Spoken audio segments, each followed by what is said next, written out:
So let's talk about two words you've definitely heard before: hospice and palliative care. Now, a lot of people, maybe even you, have used them to mean the same thing, but they're not. And honestly, getting the difference straight is one of the most important things you can do to make really informed, empowered decisions about healthcare, either for yourself or for someone you love. So what is the deal? What's the real difference here? It's a super common point of confusion, but don't worry. Today, we're going to clear it all up step by step. Let's dive in. Okay, here's our game plan. We'll start by tackling that common mix-up head-on. Then, we'll define exactly what palliative care is and what hospice care is. After that, we'll get to the single key difference that makes it all click. Then we'll cover some practical details and finish up by talking about what this is all really about: choosing quality of life. All right, first up, let's get right into this common confusion. Because, once we clear this hurdle, everything else just kind of falls into place. And here it is, the heart of the issue. So many people, and hey, even some folks in the medical field, talk about these two things like they're identical, but they're absolutely not. They actually come from two different, though definitely related, philosophies of care.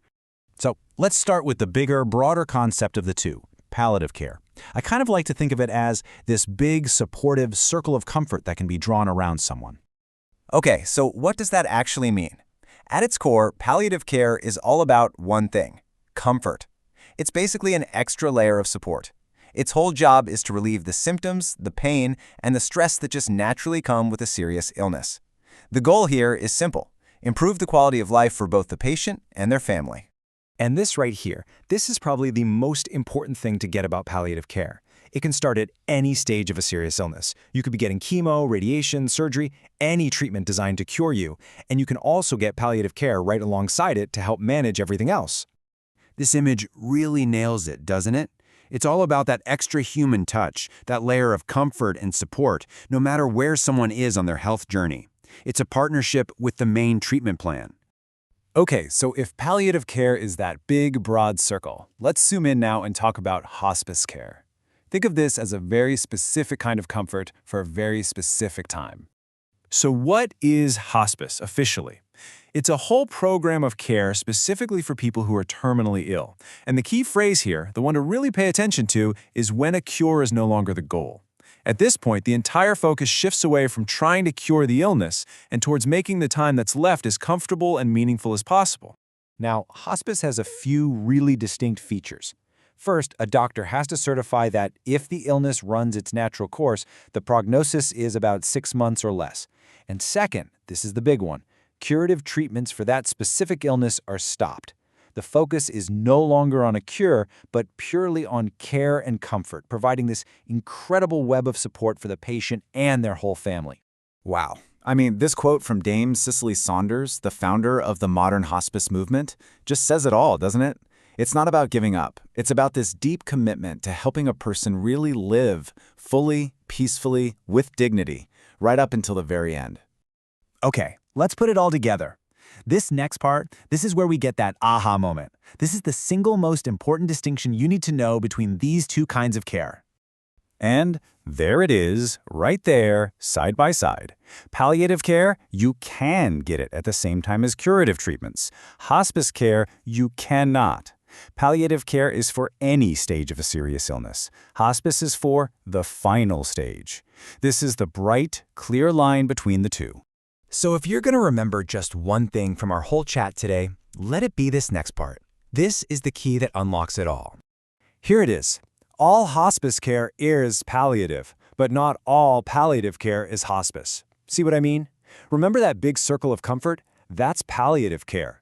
Hospice is a very specific type of care that lives inside that bigger circle. So one more time.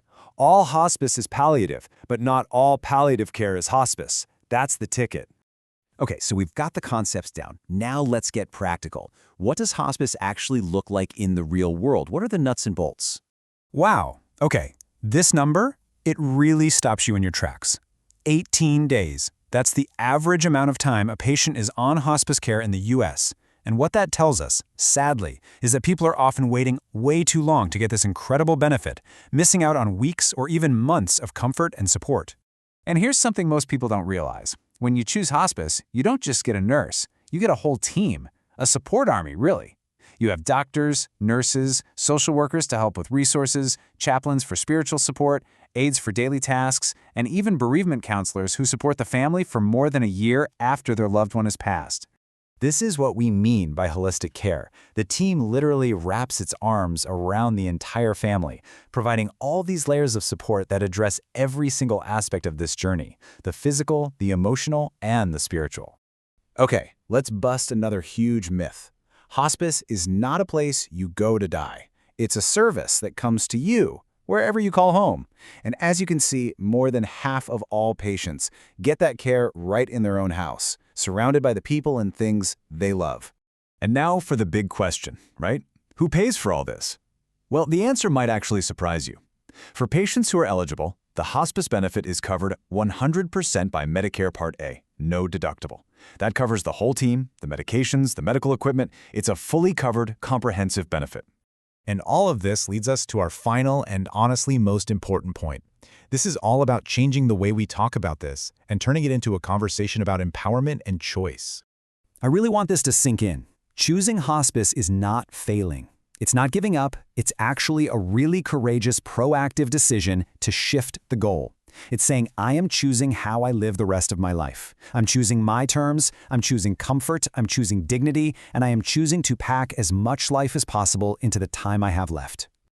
Look, we know this is heavy stuff. These are not easy conversations or simple decisions. So if you're still trying to sort out what kind of care might be the right fit for your situation, we're here to help. Go ahead and ask your questions in the comments below. Let's keep this important conversation going.